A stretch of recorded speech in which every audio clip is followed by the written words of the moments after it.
నీ భార్యను తీసుకుని వెళ్ళి సంతోషంగా కొత్త జీవితాన్ని మొదలుపెట్టు. ఇక్కడుంటే ప్రభావతి అలానే మాట్లాడుతుంది. ప్రభావతికి బుద్ధి రావాలన్నా, నీ విలువ తెలియాలన్నా నువ్వు ఇంకొక చోటుకి వెళ్ళి బ్రతకడం కరెక్టు.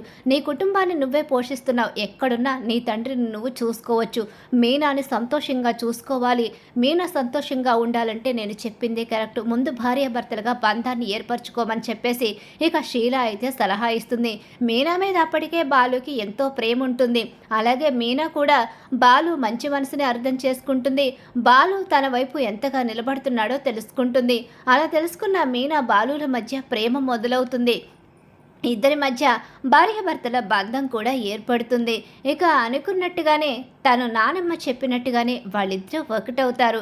మనోజు అలాగే రోహిణీల మొదటి రాత్రి అయితే ఆగిపోతుంది. కానీ మీనా బాలుల మధ్య ప్రేమ మొదలయ్యి భార్యాభర్తలుగా బంధం ఏర్పడుతుంది.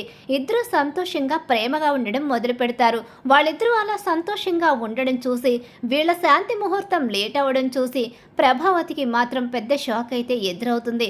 ఎప్పుడు వాళ్ళు విడిపోతారా అని చెప్పి ఎదురు చూసే ప్రభావతికి ఇద్దరు సంతోషంగా కొత్త జీవితాన్ని మొదలు పెట్టారని తెలుసుకుని ఇక ఇంకా మీనా మీద విరుచుకుపడడం మొదలు పెడుతుంది.